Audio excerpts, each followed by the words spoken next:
Okay, so I was at TwitchCon 2025 down in San Diego, as you all know, and I'm gonna talk about it. So I was there to support GDQ Express, um, as as I normally do. So it's nice because like I get the exhibitor badge, which the exhibitor badges this year, I mean the badges in general sucked this year. I get why they did it, but it's still really annoying. So the way it worked is you had a badge, and the badge really didn't do anything. The badge was thus just there to be a badge that you wear. But what you had to have was a wristband. The wristband had an NFC chip in it, and that's how you scan to go into panel rooms, how you scan to get into the convention center. You're scanning to get into the partner lounge, everywhere. So the badge didn't matter. It's just, here's a placard with your name on it. I don't even know why I wore my badge. I think it was an attempt to prevent like badge sharing, so like only people registered to the event can go. Because I saw a couple instances of badge sharing, which I don't care about, but you know, the company trying to make money probably does. TwitchCon trying to be like Disney, the Magic Band. Because NFC RFID cannot be cloned. Nope, not at all. Tank. I think they're trying to use it as a common deterrent to stop people from like casually, like you're making it just difficult enough where most people are not going to go through the effort of cloning the RFID shit. The people who know how to clone the RFID chip is going to get through anyway. So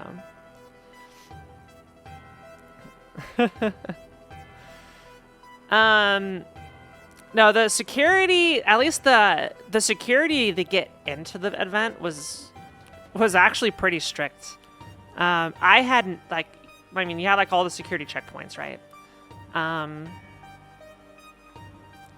But every time I went through security, even through the exhibitor security, which was different, I had the most detailed look through my bags I have ever experienced. They took their little paint dipstick thingy, and every single pocket, every single zipper, everything. They looked at literally everything inside my purse, all of it, like closely. Yeah, they dug deep into that. Like backpacks, like no joke. I was sitting there for a couple minutes as they went through. As I went through, and yeah, they checked everything. There were a couple people who checked my bags that were more like, you're good. But most of the time, especially after the incident, which I'm gonna share my thoughts on that.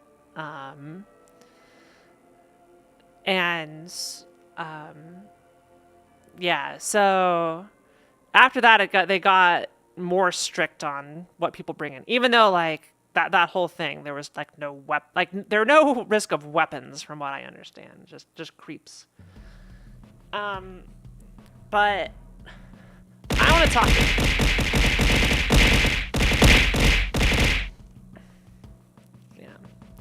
Yeah, but before I go into the fun stuff that I did at TwitchCon, let's address the elephant in the room. So obviously, there was the incident where a big streamer got sexually assaulted in the autograph line.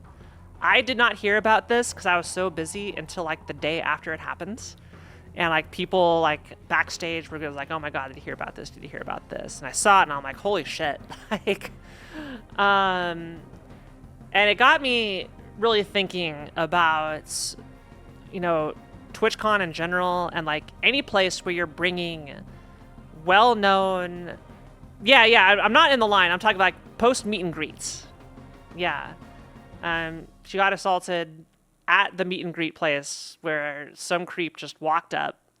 And, I don't know this person, the streamer. I don't know anything they do. But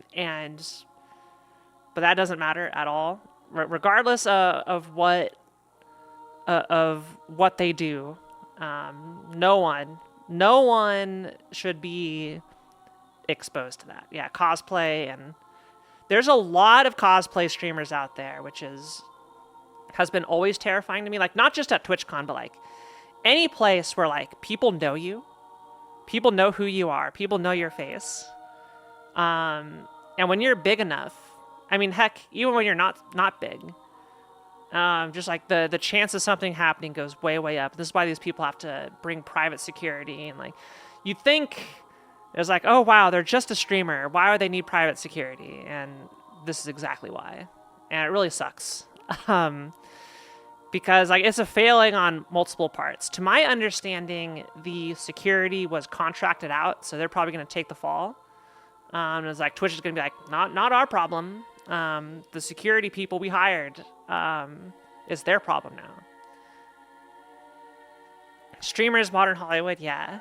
And I just wanted to share some experiences I have had. And like some perspective that I've had that I think is somewhat unique on this matter. So before I was like publicly out at all, I not once in my life did I feel like I was like unsafe going to a public space, or that I've never had to deal ever with an incident of sexual assaults, of people being weird to me, people DMing me out of the blue wanting weird shit, people acting weird on my stream. And keep in mind, I am a small streamer. I am not popular. Okay, so like I'm not like a known entity in the world, really. I'm very much, super tiny. But most women I talk to read every single woman I have talked to, no matter how popular they are, whether they stream or not, whether they're just doing normal office jobs or not. Every single one has had some incident in their life of like sexual assault, or being catcalled, or put into uncomfortable situations by creeps. Every single one, with no exception. I have not found anybody who is not. Now, granted, I am not actively talking to you. It's like, hey, have you been a victim of this? Just every single time, like every person I know has had issues like this, myself included. And this is why I wanted to talk about it. Is again, because obviously when I was not public about me, nothing happened.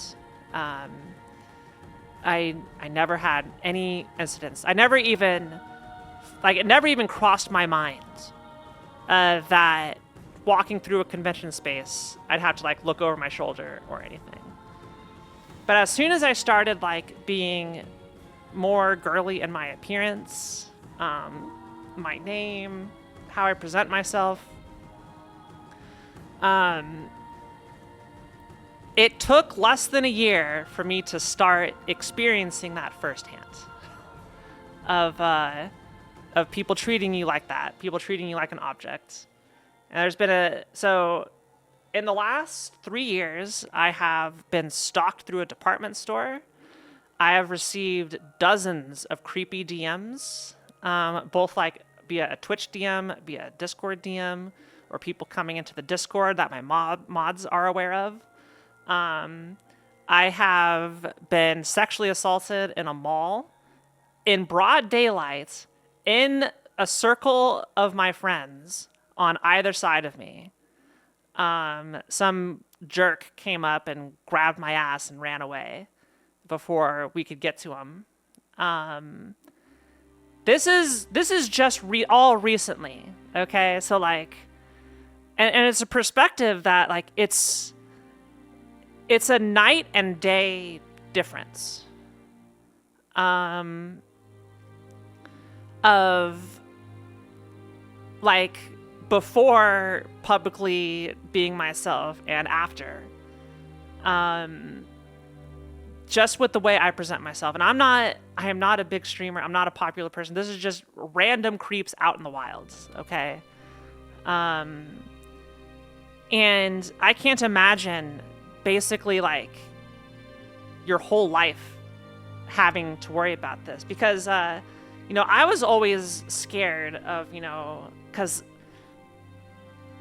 you know, girls have to be like kind of like on the defensive like at all times, basically. Like right now, if 62. Thank you, Shadow, for the tears. Right now, if I go outside and I see like a dude walking in my direction, straight at me, or into my I get scared. Like, and this is just after a couple years of dealing with this. And it sucks, right? It sucks that like you have to assume the worst.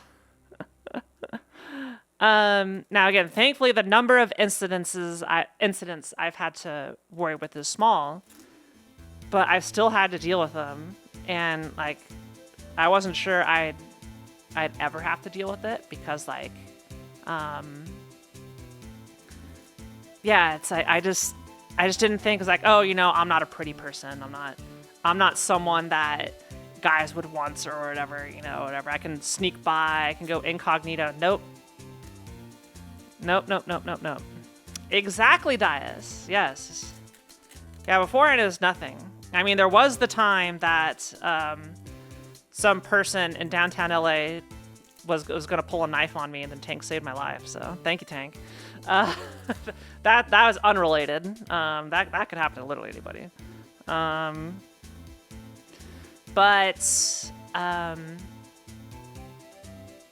Yeah, this is a kind of thing that unfortunately is like the norm that girls have to deal with. A couple instances I've personally witnessed is one of my friends was being stalked at a BlizzCon, including into and out of bathrooms, and we had to team up and you know, make sure that she was safe. Then I had there's stalker incidences happen all the time. At GDQ, heckin' at GDQ, I had to deal with a stalker.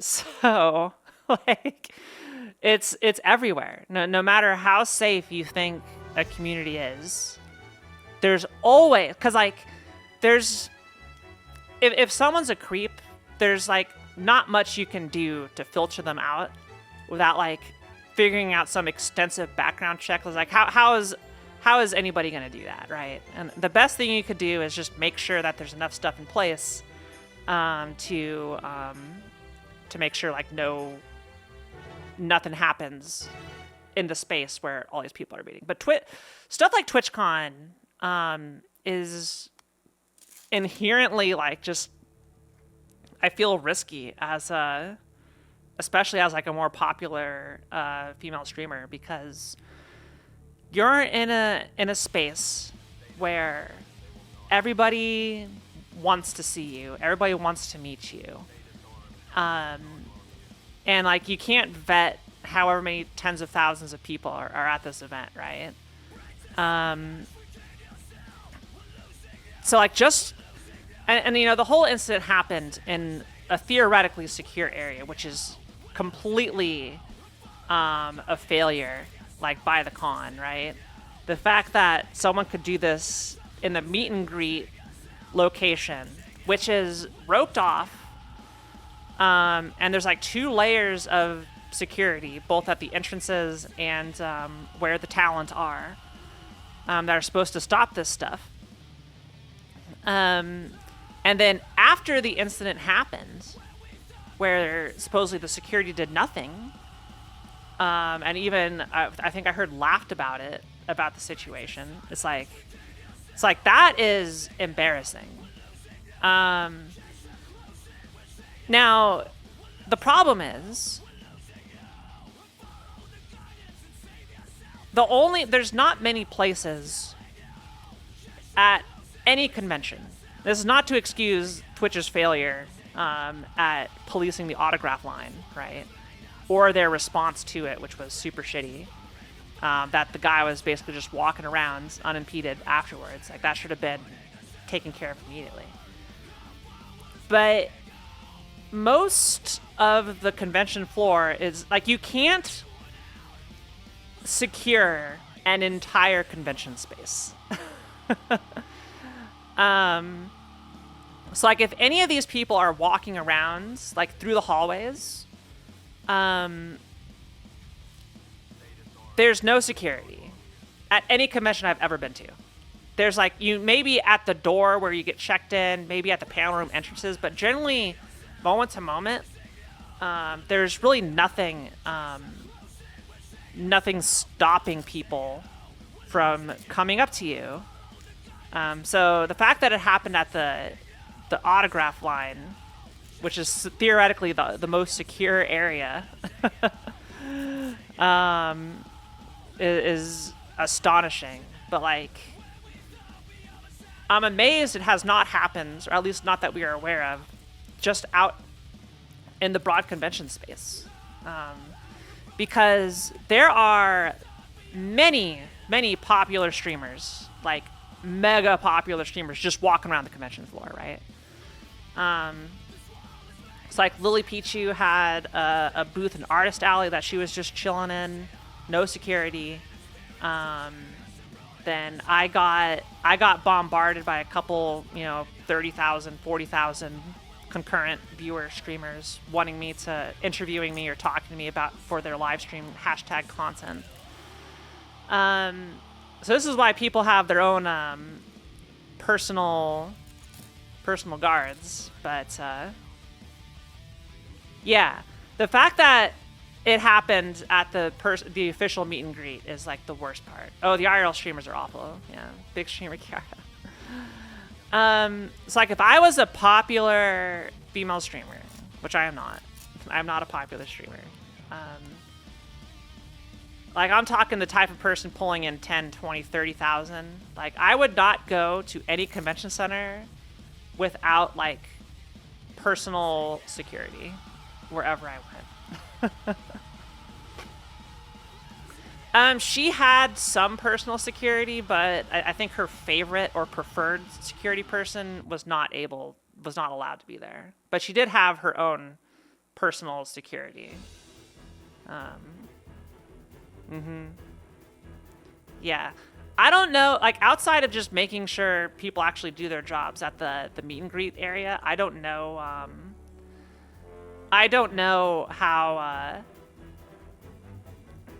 how you secure the entire convention. So, like, any sort of official area needs to be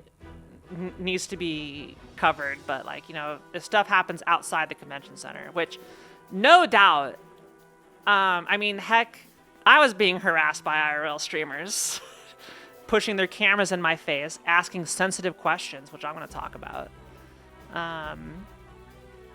So, like, it's not like, ultimately it was harmless, but, like, it kind of sucked mentally having my condition thrown in the face of 27,000 people watching,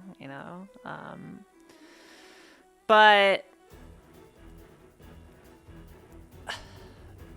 like, it's scary. I've seen people, like, follow people around,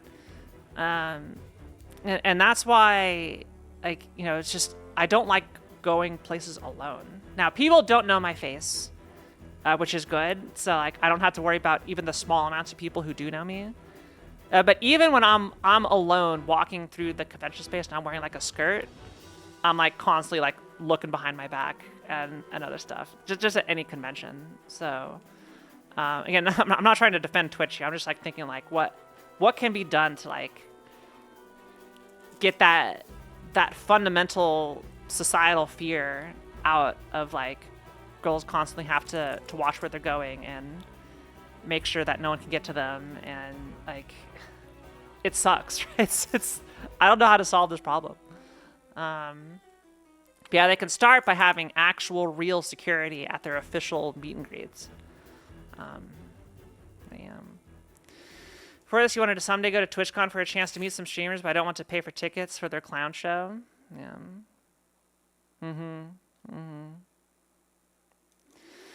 They should care more about their creators. And like there were security guards all over the meet and greet place. They just didn't do anything. So I imagine the end state of this is whatever security contractor that failed to do their job is going to receive most of the blame, and Twitch is going to put most of it on them. It was a firm Twitch hired, I believe. They're going to try to. Yeah, Twitch's initial response was shit, and they've only been like responding better because their hand has been forced. They probably weren't given instructions to do that type of security. Yeah. I don't know. I'm sure we'll find out soon. Because Twitch is going to have to save some face on the incident, because it's all anybody's been like. The only thing that's come out of TwitchCon that people talk about is this. Yeah.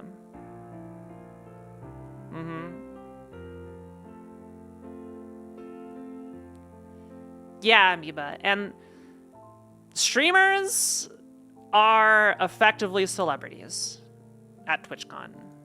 I've seen people go nuts for these streamers and form hours-long lines to meet them. Did Twitch talk about the AI clipping thing at TwitchCon? I believe they did. Yeah, so it's dominating the headlines. Heck, it's dominating outside of the Twitch streamer newsreel. Like it's spread mainstream, this incident. All right, see you, Doric. So like, what the hell were they doing? Like, did they just bid lowest dollar for security to just stand there? Because I've gotten that a lot. For example, for other issues of like low security I have seen, to get into the partner lounge, all you had to do was scan your badge. And once you're in there, there's like nothing at all. Everything is triggered by the badge scan. For a lot of the panels, especially at the GDQ panel area, the rooms were connected, and I could just walk between the rooms freely without ever having to see anybody. It's like any panel I wanted to go to, I could just like sneak in there pretty easily. The block party, that was a ticketed event that closed down like 3 blocks of the Gaslamp Street, butted up against my hotel. And because there's like no outhouses or whatever brought in, like they'd have to go into local businesses to do stuff. You had a little wristband that you had to wear for it. But my hotel lobby was a spot where a lot of people came in to go to the bathroom. And I could literally just walk out there. Anybody could. Literally anybody, whether you're at TwitchCon or not, could just walk through the hotel restaurants and be in the block party. And there wasn't like really anybody actually checking whether or not you were paid to be there, or you paid to be there. Yeah, literally anybody could have walked through this hotel restaurant. I expected there to be like, oh, you know, at the various entrances to this area, you're gonna have a guard checking badges and saying, okay, you're allowed in, you're not. No, it didn't. That was not there. It's like, this is, and that's like a super basic thing that the people coming to your party events should be like check that they had the ticket. But yeah, no, I don't even want to know how many people are in there. I did not go in because I don't care for the block party. But yeah, ask anybody, and like you could easily just slip on through without anybody because they weren't manned. The entry points weren't manned. Either they didn't pay enough people, or they're on break, or they weren't taking it seriously, or whatever. There were several instances of so like the San Diego Convention Center had. Let me see if I can get an image for this. Let me see here. I'll check my photo thread. Okay, yeah, this is good. This will help out. All right, so let's go look at this. Oh, my capture card is being stupid. Let's fix it.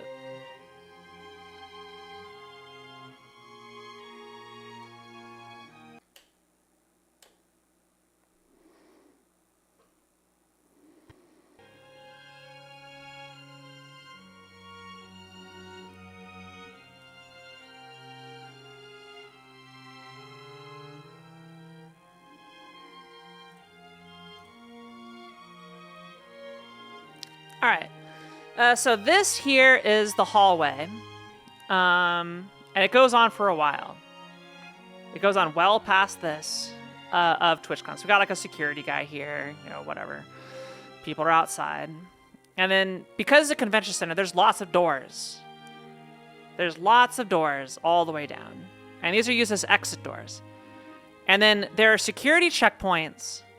It's hall A through H. There's security checkpoints at Hall A and Hall H. Those are your only two entrances into the convention center on either side. But because it's a convention center, there's doors all over the place, right? And these doors were locked from the outside. But as people left, people don't want to leave from A or H because those are also clogged by security. So they leave out these doors, right? And I swear half the time at the event, there's just nobody monitoring these doors, or like they were distracted looking at something else, and people would just come in to bypass security. It happened all the time, like all over the place, just right through these doors, all the way down. Yeah. Now, the security checkpoints at most conventions are not for real security. Yeah. Now, after the incidents, there was a person stationed at every single door, but that still was not the problem, right? Because the person who did the thing had a ticket, could just go through security, and ended up there anyway. So like, maybe it was for optics to try and make it better. Yeah. Anyway, so these are just like a handful of things I've noticed. People have snuck into the partner party without like being a partner. That happened last event. So like getting like if you're determined to go somewhere at this convention, you can get in. Like, so. Or the partners that sneak in instead of properly going to just say they snuck in. Yeah. Can you get me a pass to the partner party? The partner party is not a big deal. Anyway, so last I want to talk about this is, yeah, like me seeing like real time how I've gone from being comfortable to uncomfortable just by how I present myself has been like really eye-opening and has let me understand what women have been going through this whole time. I know everybody says, hey, welcome, it comes with the territory. But it still shocks me that every woman I know has had to deal with something. And I'll continue to be the norm for however long. And yeah. Last anecdote I'll have is the IRL streamers pushing their cameras in everybody's faces. Because I had one incident that made me feel really bad. on the show floor. So there are hundreds of people in varying degrees of production. Some of them just have their phone out on a stick. Some of them have like lights on it that are blasting everybody on the show floor with their bright lights so that it shows up better on camera. Some people go around and they have their own production crew with like 3 people, and they have like some DSLR camera and something. They give the main streamer a microphone, and they're paying them to follow them around. There's some people who have like the shoulder mounted cameras. There are VTubers who are rolling around on their little VTuber machines, running people over. I got ran over by a VTuber who couldn't see where they were going on those little things. Like, it's a neat concept, but my God, they need to have handlers for these things. There was one incident, and I probably had like 7 or 8 people try and put me on their live stream. And again, I'm a nobody. It's like they're just like going to the targets. And the one that stuck out, and I talked about this in Discord, was there's this one person who came up to me and asked me if I was okay. And it's fine. Like, I walk with a limp because of a condition I have, and it's normal. Like, it's a normal everyday thing for people to ask if I'm all right, if I hurt myself, if I'm okay, because, you know, I walk with this weird gait. I don't get mad at it.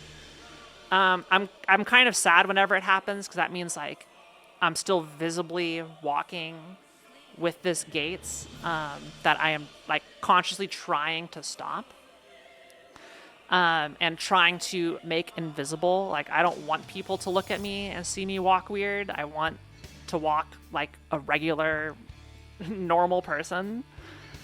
But the fact of the matter is, like, people generally are caring, and you see someone who looks injured and they want to come check on you. So this guy did. And then afterwards I said, it's like, oh, don't, I'm fine. It's just a condition I got, you know, don't worry about it. And then he asked me, I forget exactly, it was like, oh, what condition do you have, or whatever. And I was like, oh, it's just some disease or whatever. I forget the exact conversation, how it went. And then I looked to my right, and there are his 3 guys following him with the camera pointing at us. And I'm like, are you streaming right now? And he was like, yeah, he was streaming. He was, because I did not notice the camera, because like, I'm just like, the guys asked me if it was okay, I'm looking at him. And then I saw the camera. And yeah, so he was live streaming this. And then he pulls, do you know who I am? I'm like, no. No, I do not. I'm mentally thinking this guy is like some tiny streamer just trying to push his camera into anything. I was like, oh, hi, I'm Kiara. And his name, I remember his name. It was Neon. Neon with a 3 instead of an E is the guy's name. And I think the combo of me saying I had a disease and that I did not recognize who he was kind of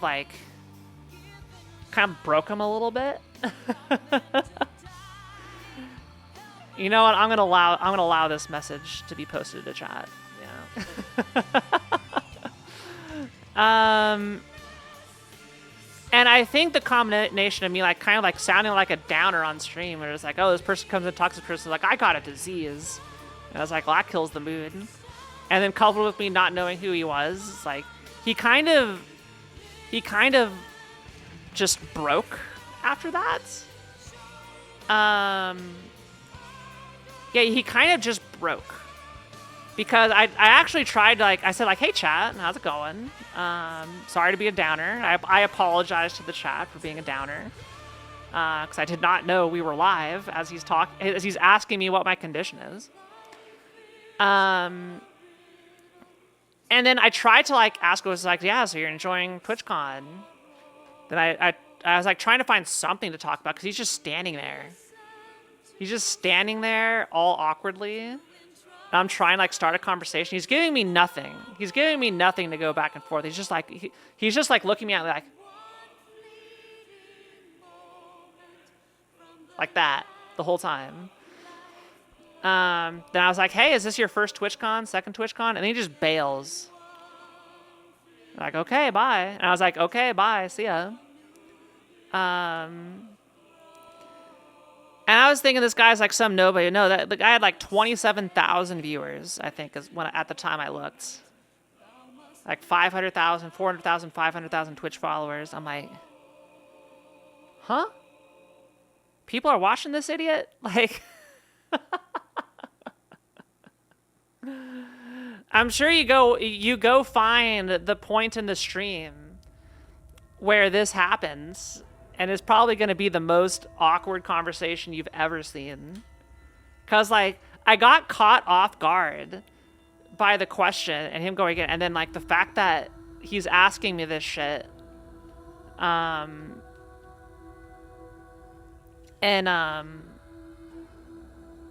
Yeah, he's just asking me this shit on camera. It was, like, super weird. Yeah, I actually checked. Nobody followed me from the encounter, so I'm hoping it was just some forgetful thing as he's just going on to the next piece of meat he could find for content. And no one took notice. So that's good for me. Like, I was trying to, like, play it off cool, but, like, the guy did not have any interest in carrying a conversation. But yeah, I wish there were more people who were allowed to be successful with without being a tool. I know a couple people in, like, the 4-digit stream range that are, like, really good people. I don't think I know anybody who's, like, consistently 10K plus who is like, this person's great. They're, like, a model of humanity, you know? I'm sure there's some exist, I just don't know of them. But it seems like more often than not, the big, like, 20K, 30K, 40K streamers are just, like, they're up there because, like, they're using everybody as a stepladder to get up there. Yeah.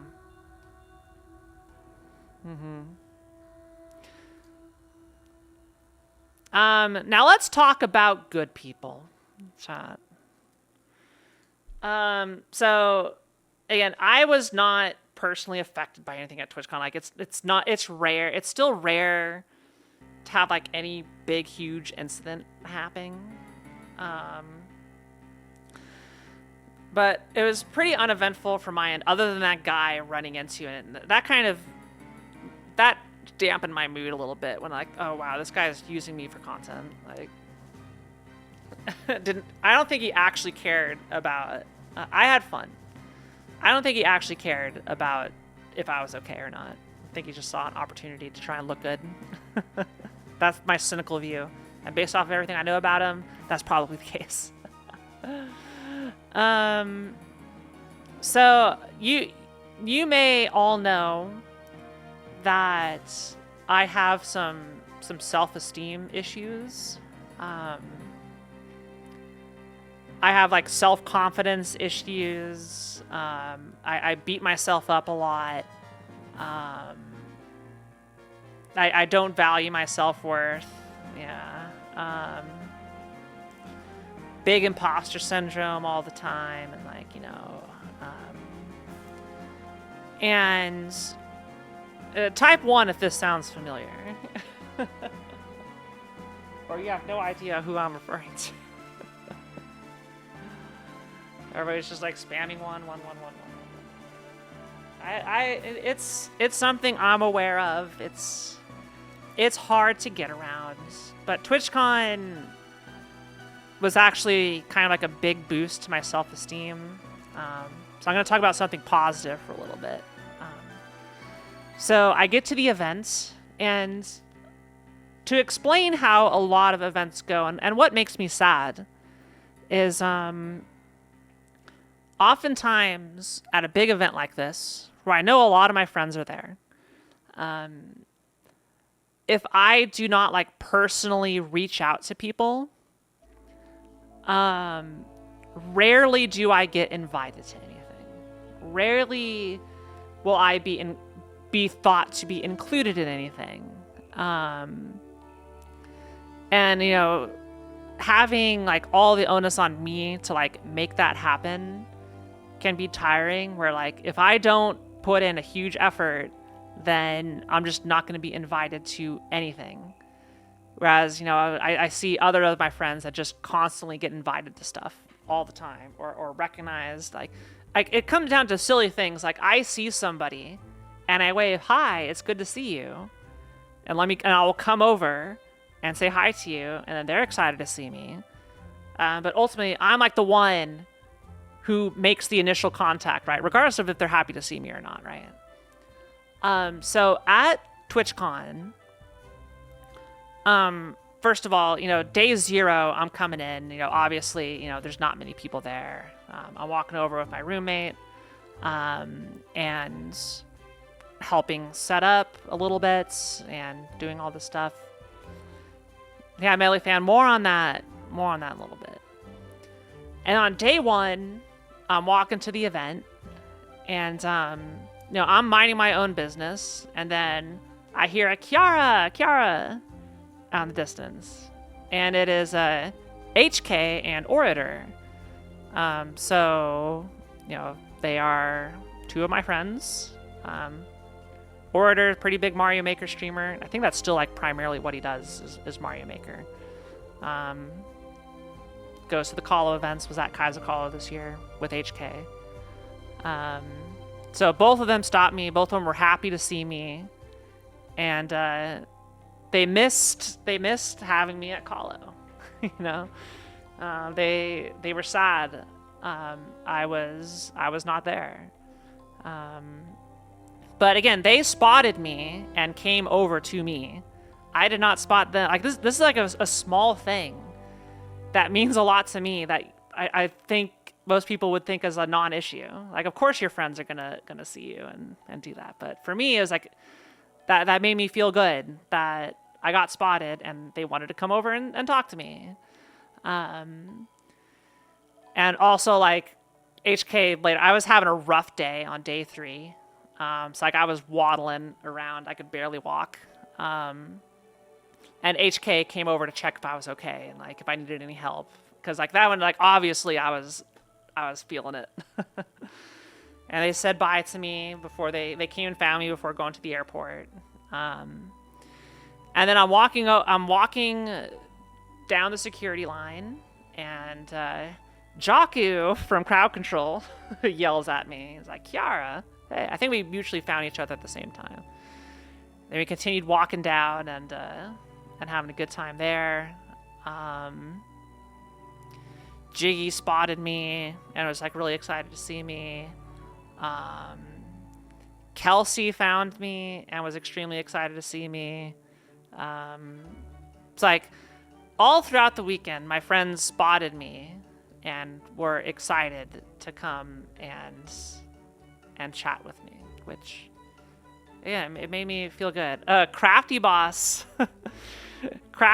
found me and also said he missed me being at Kaizo Coliseum. I was like, oh my god, it wasn't the same without you. And then he was like, who do I have to fight to get you back into Kala? So like at some point, I swear, like half the people who went to Kaizo Coliseum were like, dang, I wish you were here. And then I saw MC and Campy, who run the Colo events, and we got talking about stuff. And I had messaged Campy earlier in the year, saying, hey, I'm having a surgery done at the end of August, so I'm not sure when Kaizo Colo dates are going to be, but, you know, this is what's happening. And then obviously the Kaizo Colo dates ended up being mid-September, and I would not have been able to go to it anyway.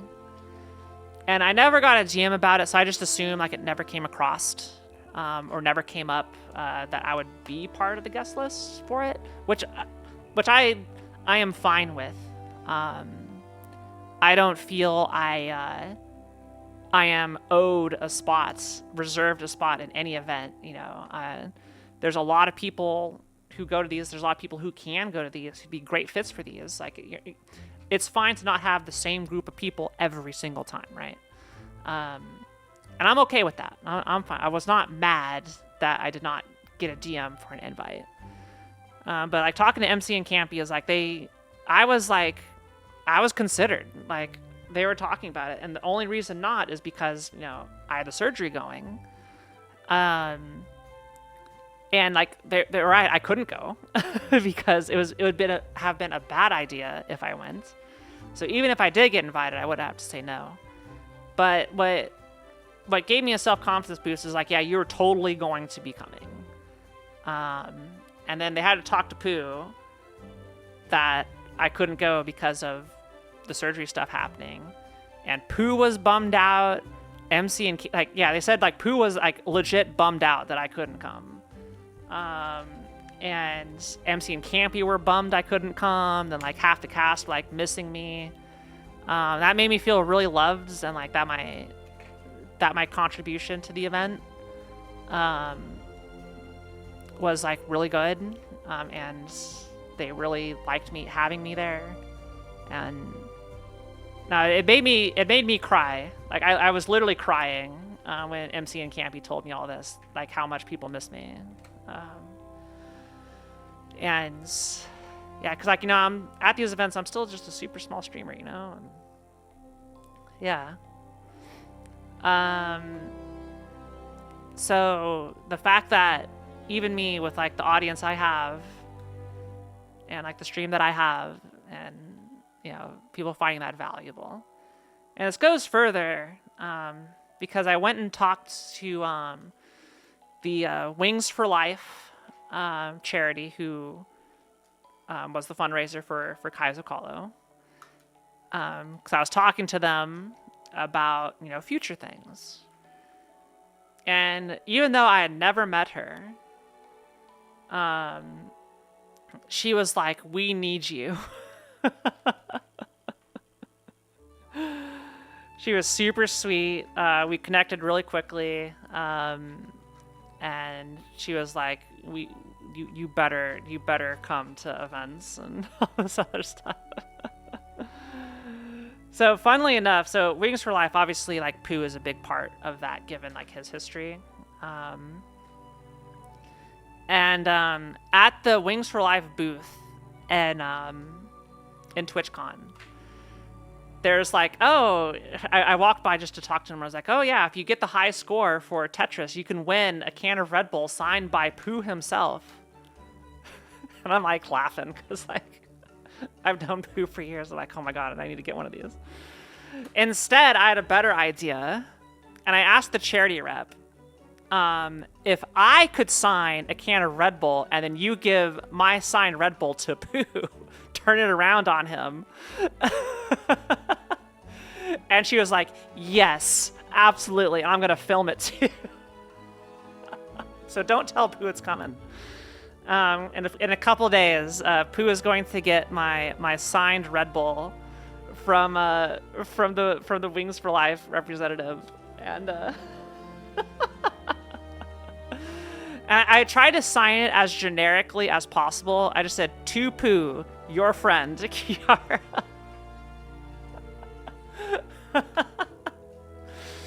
I hope it gets a good laugh out of it.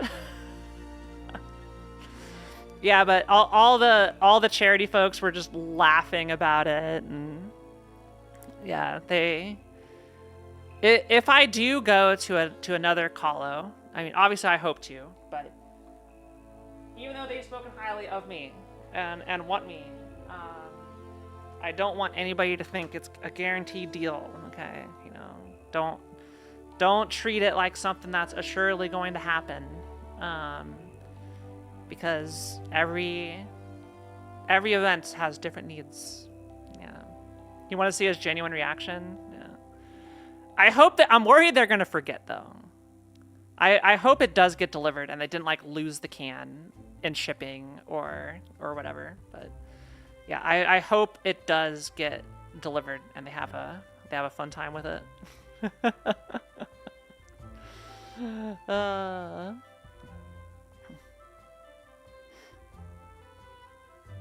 I feel like it's the type of humor that Pooh is just gonna lose it on. I do wonder if he's ever received a signed can of Red Bull of his own.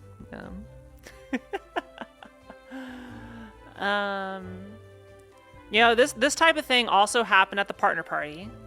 So on day 0 of TwitchCon, the partner party happens, where they'll have some hotel, well, I keep on saying hotel, convention center catering, where they got some like beef roast still cut, miscellaneous hors d'oeuvres, chips and salsa, free soda, not free alcohol, but free soda, and non-alcoholic drinks. And, you know, typically, most people I know will go to the partner party if they're a partner, just because it's a good ground to meet everybody. And I go in, and Fur finds me. So Fur and I kept on running into each other. No matter where we went, it's just like, hey, Fur. Hey, Kiara.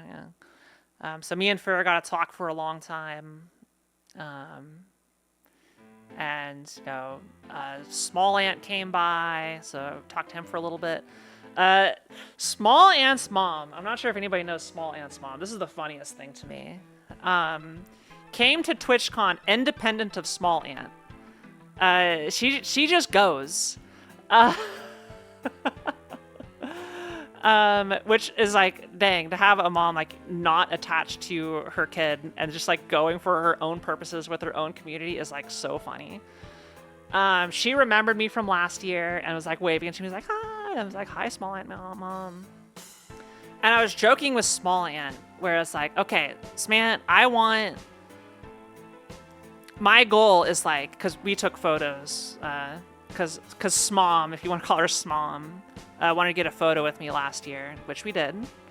I told him, I was like, I hope only that our photo that we have is on like a digital photograph by the fireplace, so that I'm in Small Ant Mom's photo reel.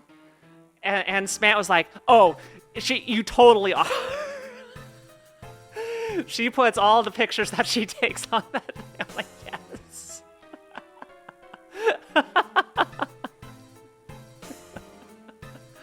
So I am on a rotating photograph in Small Ant Mom's house.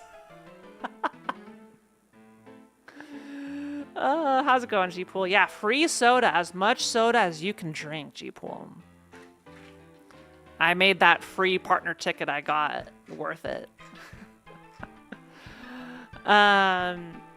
The funniest thing that happened at the partner party, Dan Clancy is there. Dan Clancy, like, he so wishes that he was just a popular streamer. But I think the only reason people really talk to Dan Clancy is because he's the CEO. I don't think people would really be bothered with him otherwise. And he's going around trying to be like, yo, how you doing, kids? Yeah, I'm hip. I can sing. I can play piano. I'm with it. This shit's fire, yo. Bet.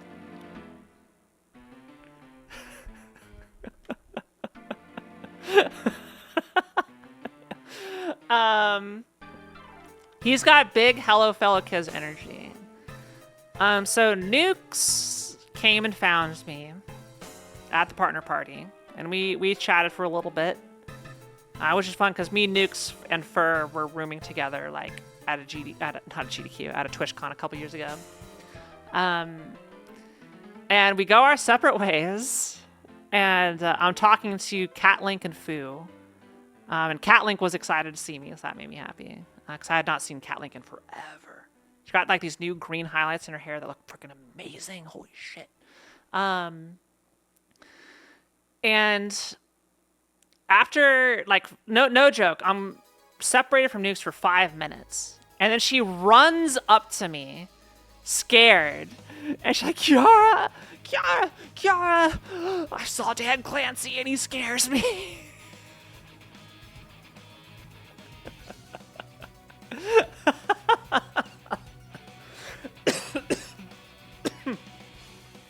Oh my gosh.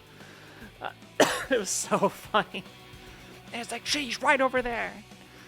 Then I was like, you need to get over your fear of Dan Clancy nukes. And it's like, it's okay. It's okay. You're going to be fine. And she cools down and she goes back and like she has to conquer her fear of Dan Clancy now. And comebacks later and says, I got a picture. And it's her like 30 feet away from Dan Clancy with a photo of her and Dan Clancy in the background. And I was like, I got closer. I now need to get a picture with him. And the funniest thing about the photo that she showed me is that if you look into the background of the photo, the way the motion blur worked, Dan Clancy's face was all twisted and blurred, as if he is a protagonist or a victim in a Final Destination movie. And it's like, oh my god, Nukes, he gonna die by some series of Rube Goldberg devices. Yeah. But eventually, I was like, okay, Nukes, let's go get a photo with Dan Clancy. I personally don't care for the guy. He's whatever. And I was like, where did you see him last? Like, over here. And we didn't see him outside, so I'm like, he probably went inside. And he was prepping for the live from the partner party musical special. Where he came on and like me and Nukes got front row seats. No one else was watching, and he busts out the piano, starts singing. Brings on a streamer, and he's talking like he's in a band. It was really weird.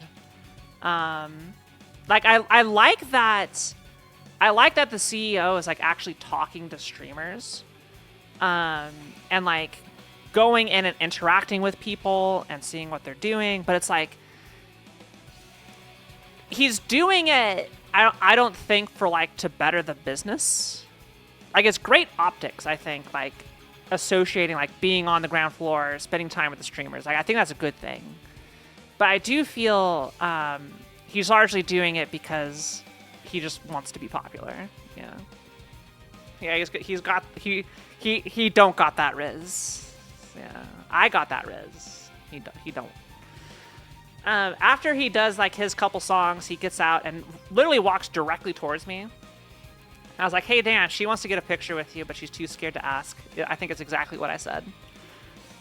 And he comes over, and Nukes hands me the phone. I take a picture with Nukes and Dan Clancy together. She posted it in her Discord. So if you've seen the photo, I took that photo. That was like an hour-long series of events to lead up to that photo. It's really funny. But yeah, it was fun. It was the partner party is like... It's very much a thing where, like, for me, if I didn't know anybody, it'd be, like, the most boring thing ever because I'd be standing in a corner because I didn't know anybody. But I know enough streamers, and I hang out with enough streamers that, like, pretty much the entire night I was at the party, I was talking to somebody. Or someone was talking to me. There's one person that apparently me and Fur talked to last TwitchCon who I did not remember. Until she brings up, because I was talking about my debut, and she remembered the debut and talked about it, and like, I was like, dang, that's right, you were. We did talk to you. She remembered that. I was kind of impressed that she remembered that. All the details about my VTuber debut plans. That's how early I was working on it, by the way. I'm sure that Nukes is absolutely horrified that you said she was too scared to ask, probably. Yeah, I gotta talk to the Souls crew. I call them the Souls crew. It's like Mitrez, Yojosh, Parky, Aggie, Starocris. Though that group was like, they went everywhere together. They went to dinner together. They stayed together. They at the parties together. Every time I saw one, the 5 others were close behind. They were like the Souls clique. So I got to talk to all of them, which was fun. Parky is great. I love Parky. I also saw the whole Souls crew together at check-in, where there was some issue where they couldn't get their wristbands. It was a good time. As for other stuff, this is a very non-linear storytelling. I'm kind of doing it topic-based versus time-based. What other good things, other than my self-esteem boost of like people thing? There's one person in an elevator of my hotel that recognized me from Kaizo Coliseum last year. It's like, do you go to Kaizo? Oh my god. And it's like, those look like the most fun events ever. I'm like, they are pretty fun. They are very fun. They are fun to do. The charities are always excited about them. I have a blast with them. Let's see. I spent a lot of time with Fu, actually. A couple occasions we walked back from the hotel together, just to make sure that, you know, it's nighttime. Neither of us want to walk out alone, so we both left the partner party together to walk back to our hotel. And, she came by my room for a little bit, and we chatted for a while. Fu's great. Always loved talking to her about stuff. Obviously, the reason I was there, GDQX, so I get to have the exhibitor badge, which is fun. But it was largely pretty straightforward.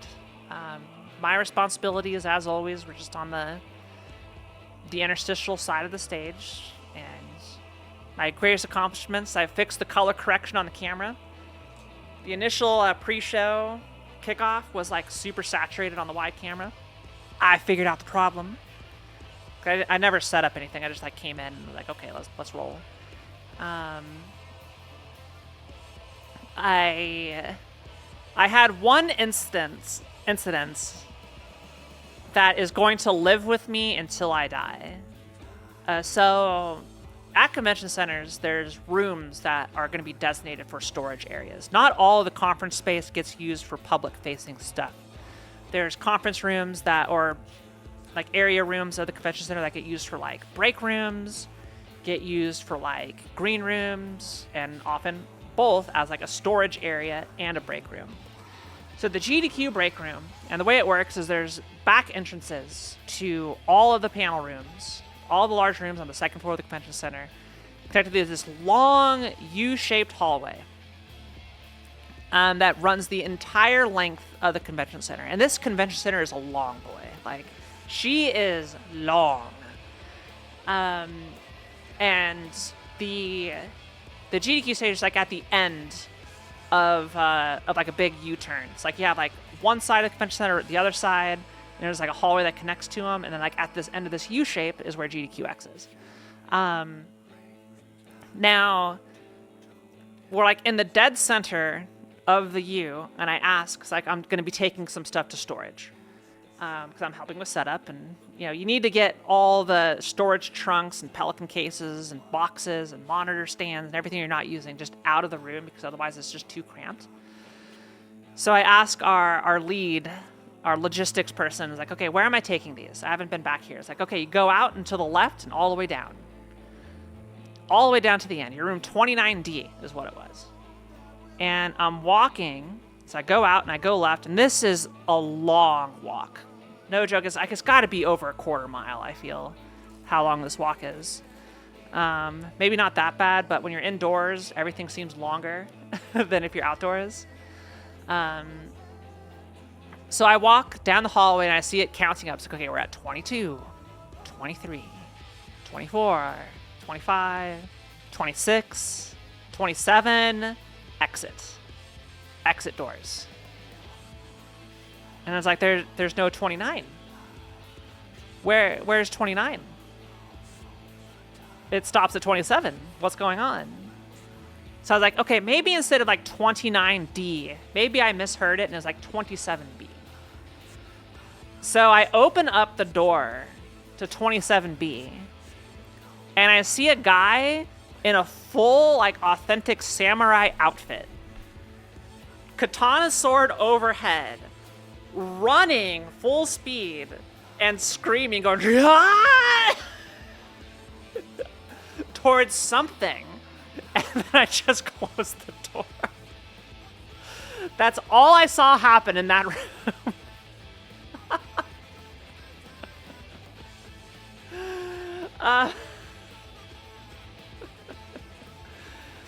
So I was like, okay. So I walked all the way back. You're lucky you escaped with your life. Yeah, they weren't charging at me. They were charging at somebody else. I walk all the way back, and apparently, it's like, it was a right and then a left. Not just straight left. So I had to do a right first, then a left, and then walk all the way down. And then 2090 was at the very end of the other side of the U-shape. So that sucked. But it led to that very amusing moment.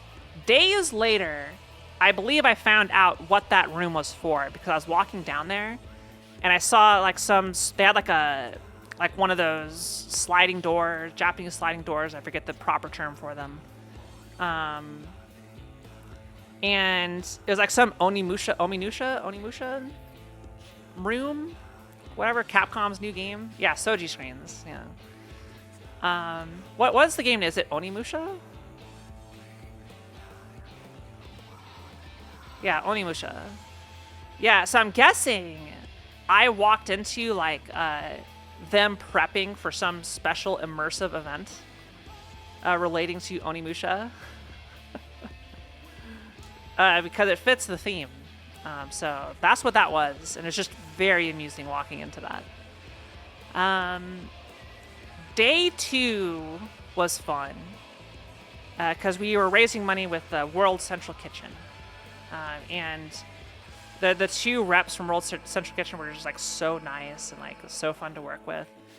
And we had a segment where we made sandwiches. I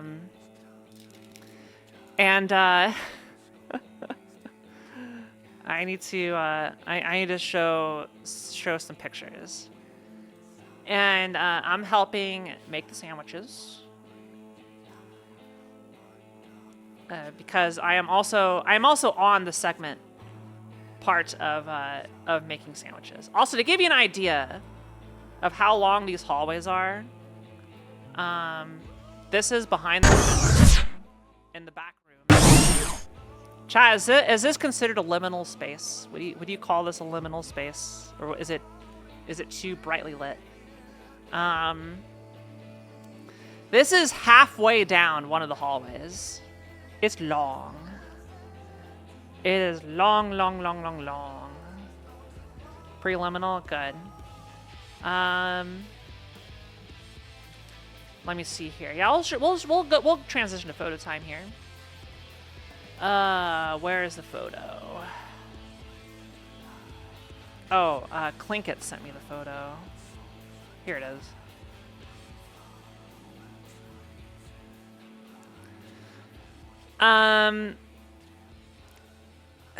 These are my hands holding the mayo. And I told Clinkett, can you take a picture of me holding this? Don't ask why. My chat will understand. But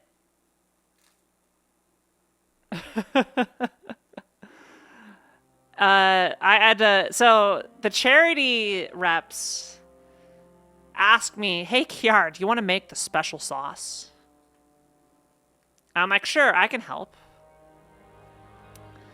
And it's like, okay, it's 4 parts mayonnaise, 1 part ketchup, and my heart sinks. I'm like, no. No. 4 parts mayonnaise, 1 part ketchup to make the WCK secret sauce.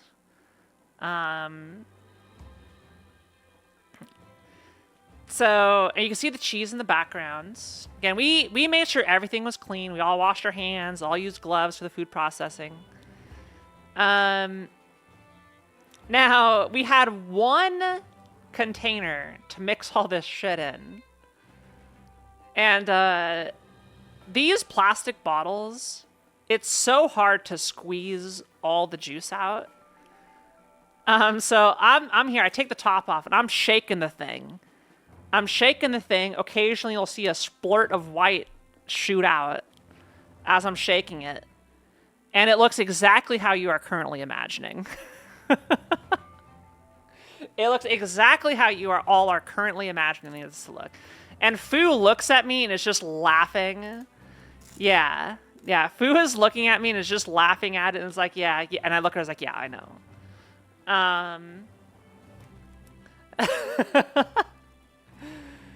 And then, so I pour it in and I pour the ketchup in.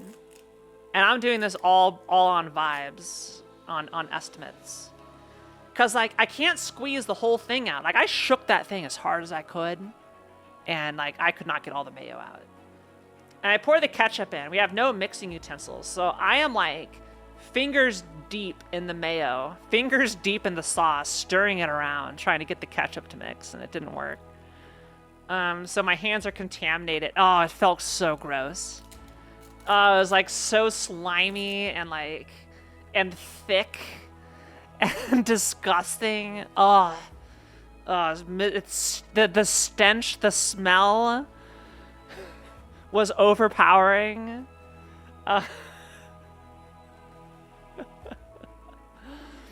Eventually, we found another container, and we were able to split into the two containers.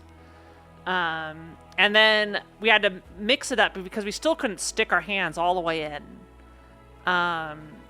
But thankfully with the tubes, the dispenser's half full, I could put it in and then just like do it all that, yeah. Dominic, hello. I'm sorry, this is a weird conversation about mayo, I promise. Hi there. It was so good to talk to you. Yeah, Starlight is some of the charity folks I went and talked to, and they're all so sweet. And I'm talking with Starlight about some stuff. So yeah, this is part. So we raised money for WCK for GDQX this year. Dominique. Oh my gosh, it's Dominique, right? Oh shit. No. I'm trying to remember everybody I talked to. It's okay. It's okay. I know at the very least I'll be talking to Sarah. So right, Dominic. Okay. All right. I remember your face. So we had to make sandwiches, and I'm talking about me making the secret sauce and how silly it was. Because I hate mayo. I really hate mayo a lot, and I was tasked with making the sauce. So I'm shaking it to get it all well mixed, and right before we have to go up there and get prepped, I have two perfectly mixed. Though my biceps were worked out trying to mix all this stuff up. And yeah, we got it. We got it done. We had enough mayo for everybody.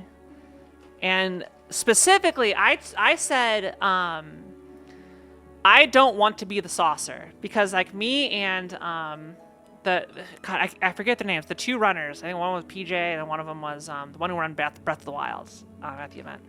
We're like talking strategy of how we want to do it. And it's like, okay, you're our saucer, you're our cheeser, I'm the breader, and then also the one with the meats.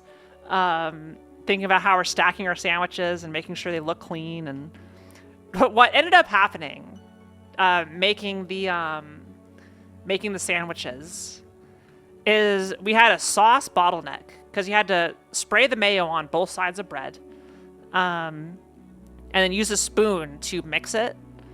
And it was Melanie was like on top of it. She was so good, and we were struggling. So I had the bread out. I was ready to meet, and we just had to wait for the sauce to be done because it was difficult. It was hard to do. We weren't prepared for it. No, I don't like mayo. And it's like all these sandwiches I can't eat, but it's okay. I was not eating this. I was not eating the sandwiches. they're being packaged and sent out to local charities to feed the homeless. Okay, so all those sandwiches got sent out to be eaten. And we wore hairnets. We did the whole thing. It took us forever to sanitize the tables and like get them wrapped in plastic. And yeah, so we did that. Sandwich Factory sounds nom. Copa's yeah, it was they were good sandwiches. So it was wheat bread with mayo. I would skip the mayo, but you know, a lot of people do like it. 2 whole slices of cheese, not just American cheese. Like there's like cheddar cheese and Swiss cheese. And then 4 whole slices of deli meat. Like these sandwiches were hefty. Yeah, these sandwiches were hefty. Here, let's bring up. Okay, yeah. Here's the back rooms. Let's show a couple more pictures. All right.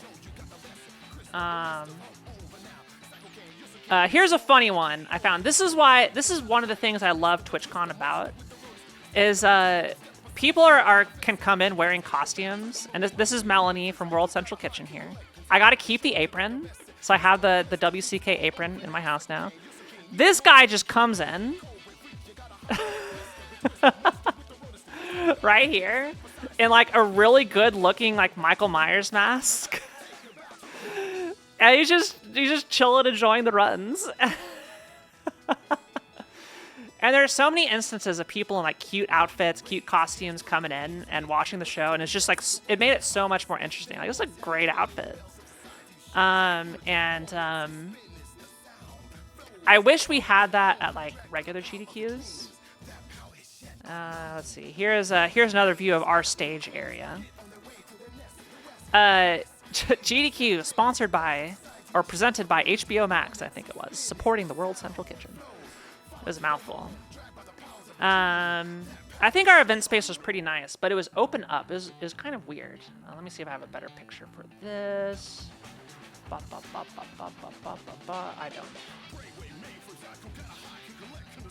don't have a better picture for this. Uncle Myers off duty learning how to give back. There's a little more cosplay at SGDQ this year. Yeah, I want more cosplay. I want more people dressed up. I want people having a good time. Like, yeah, please make it happen. Let's see. What can I talk about? Other than, yeah, GDQ went fine. Oh, here's a photo of that I was talking about with Dan Clancy. This is right before I had Nukes meet him.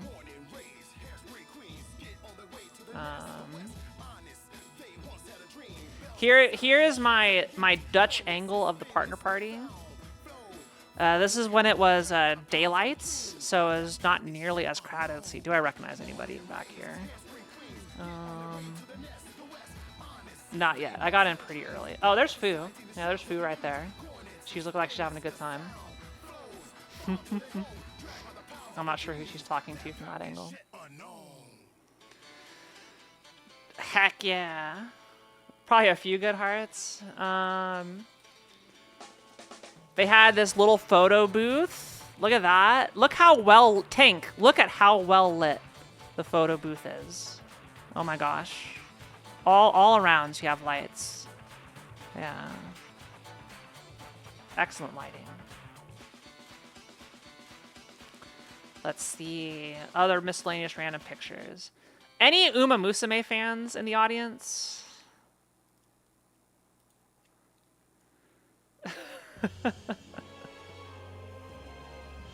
Any Uma Musume fans who know what this is can explain it to me? Awful. Mood down. So Worm, who is like the head of tech at GDQ, also got bit by the Uma Musume bug and had a belt that he would wear that had a pole sticking out the back. And while wearing this belt, this is just over his head, and he had some Uma Musume ears to put on, so he's just walking around outside with this debuff over his head. I thought it was pretty good. I thought it was pretty good. Let's see. Behind the scenes photo. Again, I already put these all in my Discord. This is... Oh yeah, here's a good view of it. So this is one half of the stage, setting up for GDQX. All the lights are on. This whole area is open. And there was a single... Look, okay, look, we got doors here. We got doors here. We got doors here. There was a single door that people could use to open it up or to go in.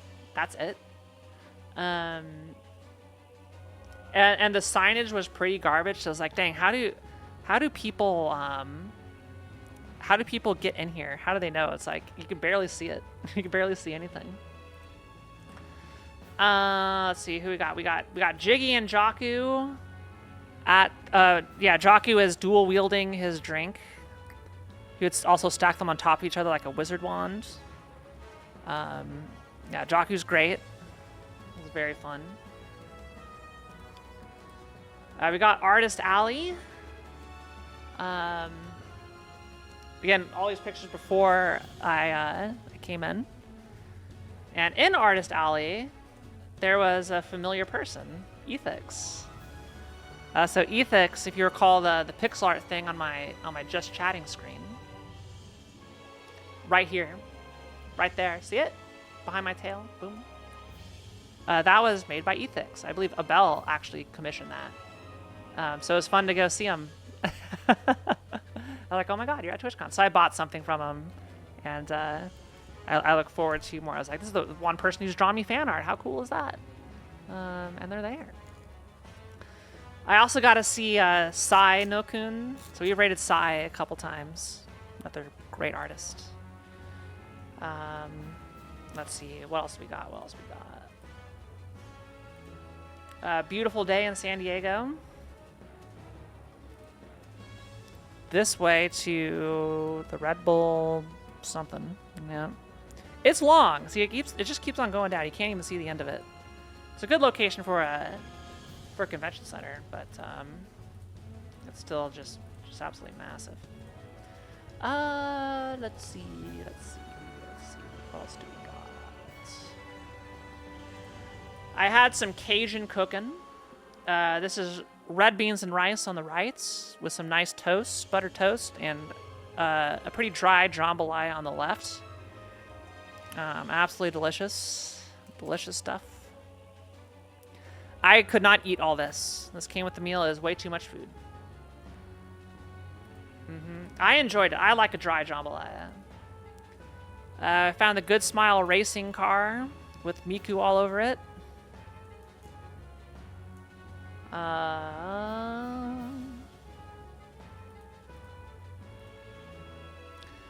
Yes, the undulating tube of milk right here.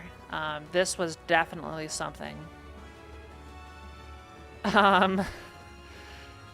God, who was it?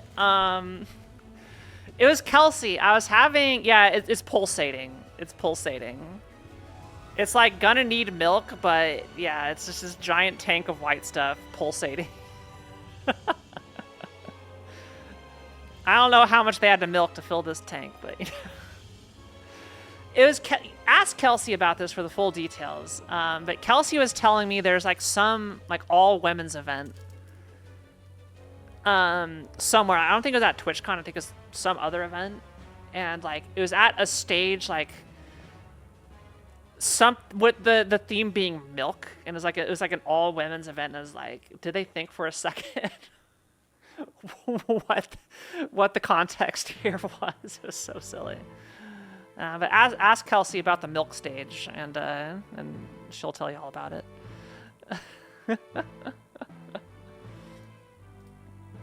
Here's a blurry, grainy picture of the show floor before opening. So I tried to just sneak this shot in. Do I have a... To the left here, this is the meet and greet area. This is where the incident happened. Couple... They actually had more stuff on the show floor this time. Let's see. Setting up for the block party. There we are. Can you see me in this reflection?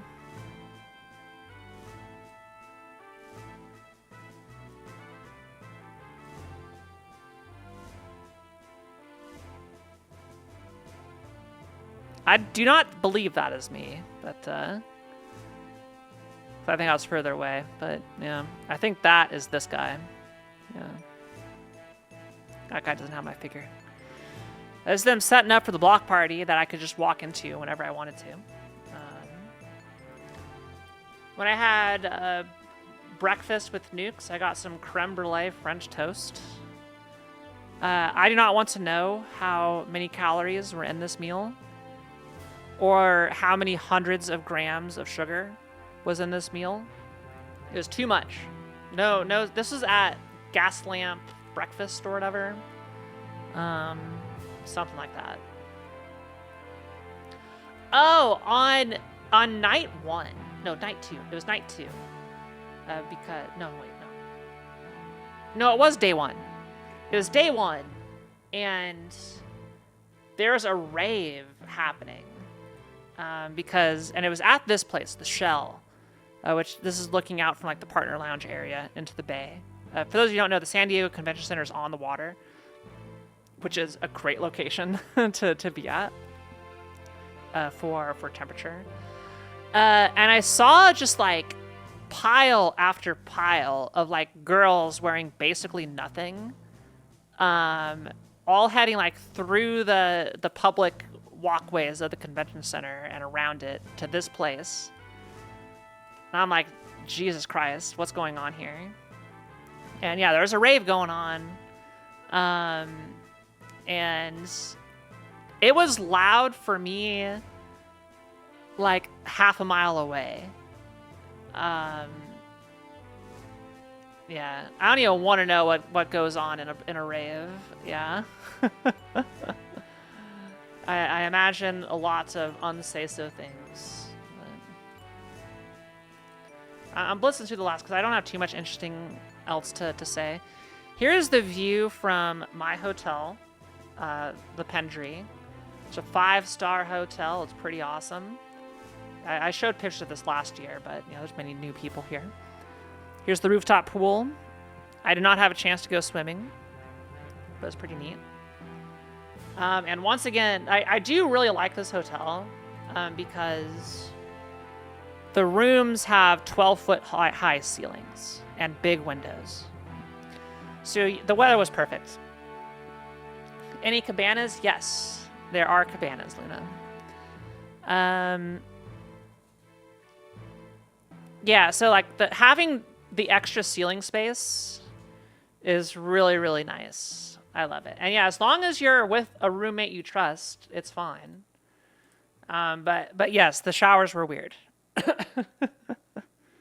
This was an accessible room, so it had a tub and it's like this little wood thing to sit on. Now, wood is, I'm sure it's clean and everything, but like, I'm just picturing somebody taking a shower. They've been sweaty all day. Maybe they haven't cleaned too well, and they sit on this wood, and then they their essence kind of soaks into the wood. And that's like any porous substance, like wood, I don't want to be on. So I did not touch that wood. I'm sure there's no bacteria. I'm sure it's perfectly clean, but it just grosses me out. Yeah. Porous and water and human, I do not want to think about too much. The essence of the convention goer, yes, is in that wood right there. Yeah, I'm sure it's sanitary, but like it's still, you can be sanitary and gross, right? Like the much stated thing of the toilet seat is like the cleanest place in your house. There's like because you did an experiment in elementary school where you took a swab and put it in a petri dish, and you noticed that not much bacteria grew from the toilet seat location. Okay. And people use this as evidence. Look, the toilet seat is the cleanest place. It's cleaner than the oven. It's cleaner than your hands. It's cleaner than the microwave. It's cleaner than all this stuff. But it's like, the bacteria is not what I care about. I don't want pee all over me. And other things that are technically sterile. You know? That's the gross part. Yeah, get out of here.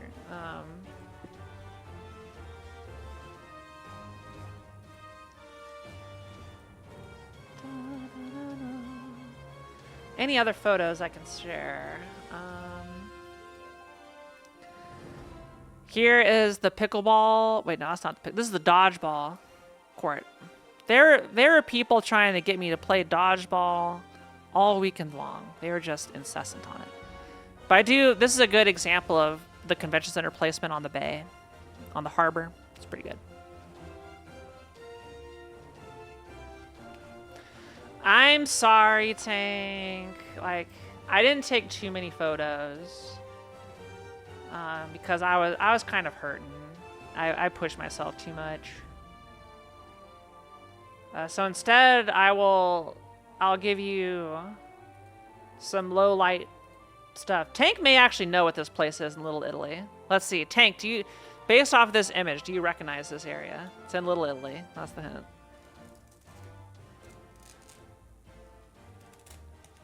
I'm curious. Can we get a yacht next year?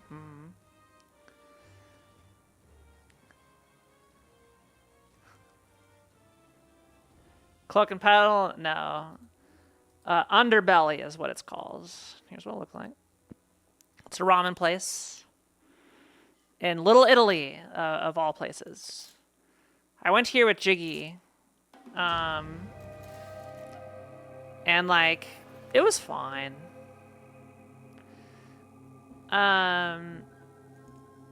It looks cooler than it tastes. Their soft-boiled eggs were not flavored. So it was just a plain soft-boiled egg with no sauce. Like I would say, I would classify the ramen as fine. I enjoyed the broth more than a Maruchan cup noodle. I will say, like, it's fine. It's okay.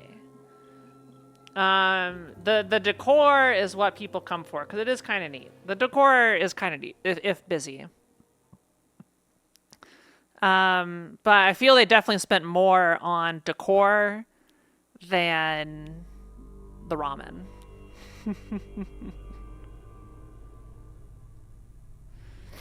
It's been 10 years since you've written them off. Yeah. I'll say, like, it's pretty comparable to, like, most generic ramen places. Like, we ate at Tajima Ramen in downtown. That place was good. Tajima was really good.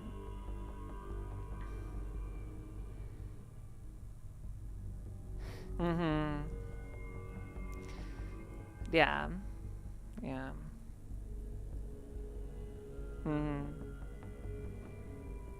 It was like 6 blocks, 7 blocks away from Gaslamp.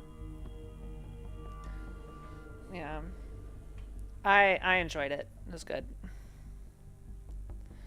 Let's see. Any other? Oh, yeah. I went to the MSF booth. They had Beyblades. I let it rip. I let it rip.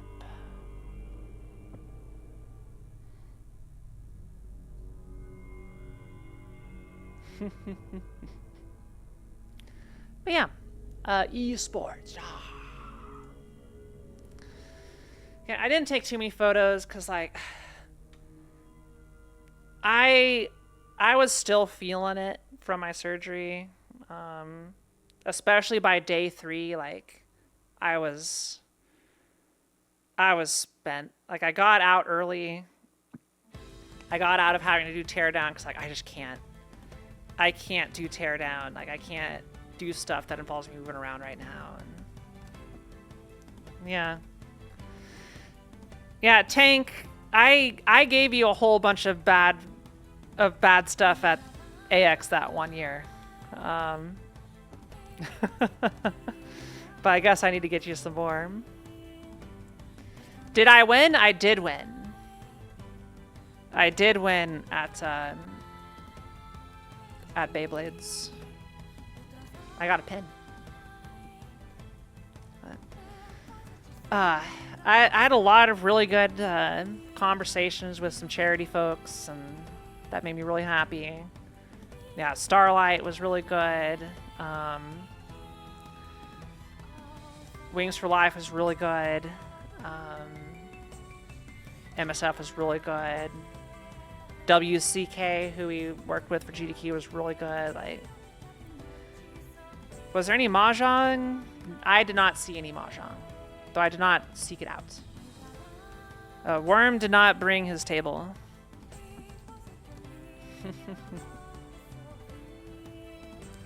I gotta have some good conversations with some Twitch staff. Like, it felt good. It was a good event for me. Again, it's not about the con. It's not about the con itself. Like, the con itself is whatever. It's like, what makes any convention is the people who are there. That's what I care about, and I got to spend a lot of really good quality time with like Fu and Kelsey. That was really good. Like, we had a lot of good talks, good conversations. Being generic, because I'm not going to tell you every word that I talk with my friends. You know, that's private material.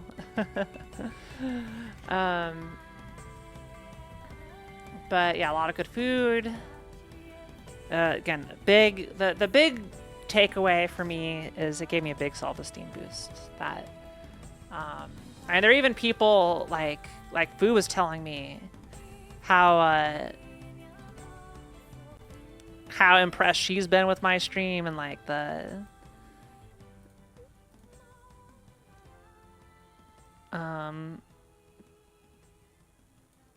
like people have noticed like what I've been doing on stream and have thought it was really cool, and yeah, it's like it was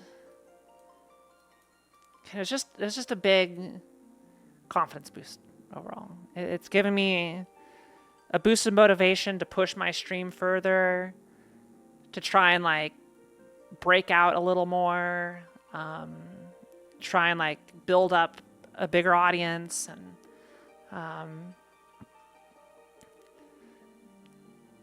and like, you know, people being excited to work with me, like not like, oh, you know somebody, so we're gonna expose. Like, no, it's like, we want you, not your friends vouching for you. Like, we just want you, and we want to work with you. And that was really like, having someone tell that to my face was really helpful. Because, like, no offense to you all watching me, I know the viewers love me. You wouldn't be watching me if you didn't at least like me somewhat, right? But there's a difference between like hearing something from, the people watching you who really like you, versus like your peers, right? It's like hearing that type of thing from my peers was really impactful. Yeah, I don't want to belittle you all, because you all also make me happy and make me feel good. So, I hope I got the point across, that I was just really appreciative. People were talking to me about September and how insane that was that they saw that, and it's like, Jesus Christ, Kiara. The BT1D folks were like excited to work with me because they've Only seen your 3 reputation. months. It feels longer than that. Oh well. Salut, Kiara. Good to see you back. Ah, Patrice. Guten Abend. I know, it's for you, it's morning, isn't it? No, Guten Abend. Hi. Why did I put Japanese in there? Shit. Now I'm embarrassed. I need to separate my languages better. But yeah, it was 3 a.m. Okay, so Patrice. Nani? Nande?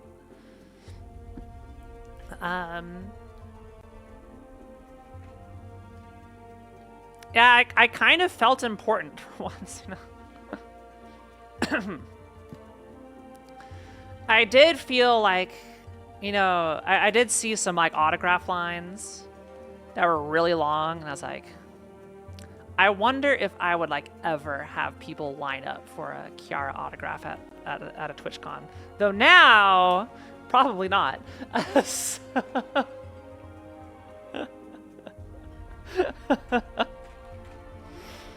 Oh, I was talking to TR and God, who was it? It was TR and God damn it. TR and Dylan Caveman about La Mulana. That was fun. There are some conversations we had about it. I expressed some of my thoughts. Gotta have KiaraCon. Maybe a safer con. Yeah. I mean, I signed one autograph at TwitchCon. Only one. But it wasn't by anybody who knew me. It's just some guy outside the hotel who just wanted any streamer to sign his shirt. So me and Jiggy signed it. Just any streamer at all. He wanted them to sign his shirt.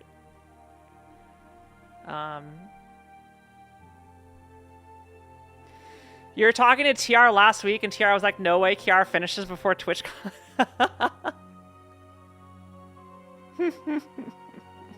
I was trying to. I was really trying to.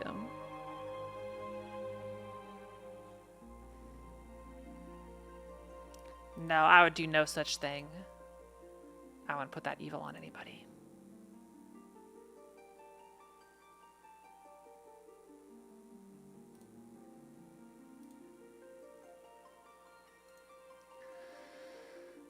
Sign it as Chumpy, the person way more important than I am? Now there's an idea. How am I going to hit my incentive for October, chat?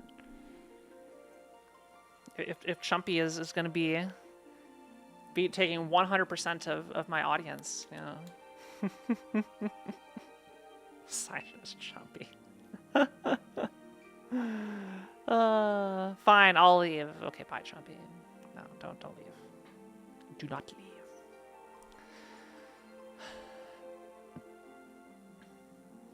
I'm curious if Eddie has talked about Thing. Oh, he did talk about Thing on stream.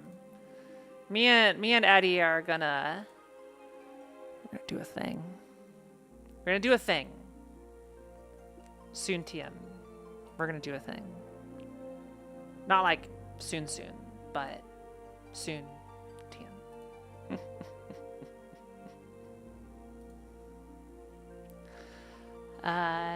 It's not Amoeba, please. Oh, hang on, I need to go. It's so hot. I'm so hot right now.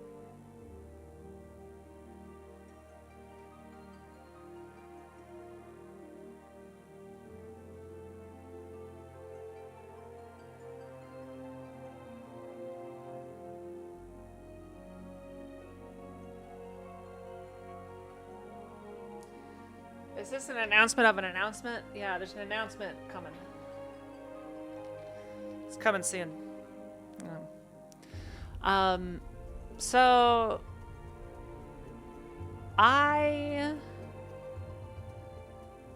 don't get post-con depression after TwitchCon. I think it's because like all the people I hang out with at TwitchCon, I talk to online all the time, or I get to see enough.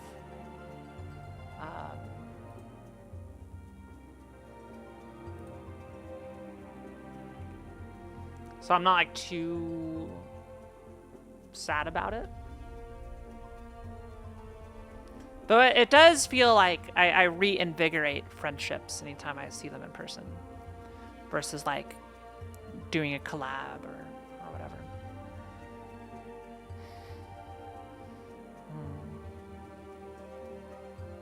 Yeah. Anyway, that's all. That's TwitchCon. Any questions? Anything y'all would like to ask me? about my experiences, my perspectives about anything relating to TwitchCon. I would love to answer anything. Anything at all. How is the water? Like the convention water? the tap water at the convention center? It was fine. It was water. The other water. Like the ocean water? I did not go to the ocean itself. I witnessed the ocean. The ocean's always good. Though you don't want to be swimming in that harbor. It's gross. Go to one of the beaches further out. I did not dip my toes in the water. Can you use any mayo and ketchup for secret sauce, or did it need to be the specific brands? I think it was just 4 parts mayo, 1 part ketchup, of any ketchup and any mayo.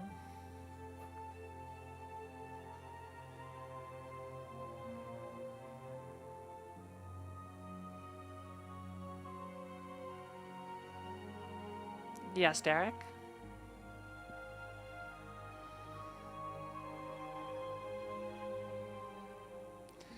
Anything not Heinz is fake ketchup? I don't know. I've had Hunt's. I've had off-brand. Ketchup's ketchup. It's sugar and tomatoes, but mostly sugar.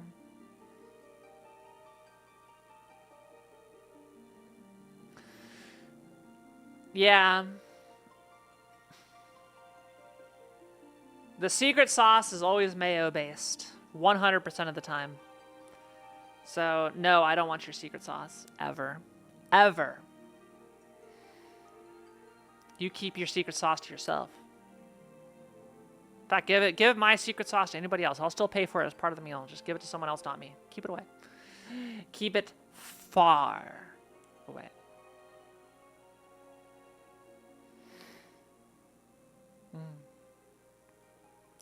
And I was beat after the event. I get home and so dang tired. Did you stay hydrated throughout TwitchCon? I believe I did.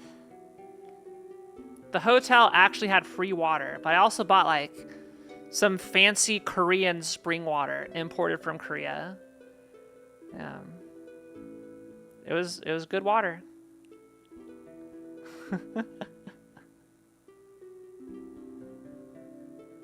It was really good water. So I just bought a bunch of bottles of that and usually use that. Because normally tap water in hotels, I'm not sure if there's some building filtration system, but I feel hotel tap water always tastes bad. No matter where I have been worldwide, hotel tap water is bad. There's always some extra flavor in it that just, it's like, yep, that's hotel water. Whatever filter they use, wherever they pump it from, whatever pipe it is. You get a taste for it in like the shower, from the sink when you're brushing your teeth, that type of shit. It's always awful. And then I was at one hotel in a different country where the water was not potable, and if I drank it, I could get like a brain-eating amoeba. So that was fun.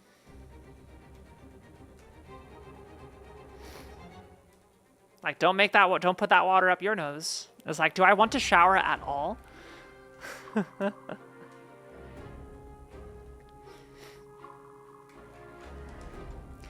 Yeah, hotel sink water is disgusting. But you know where hotel water was the worst? I'm gonna stop recording. We're beyond TwitchCon. Bye.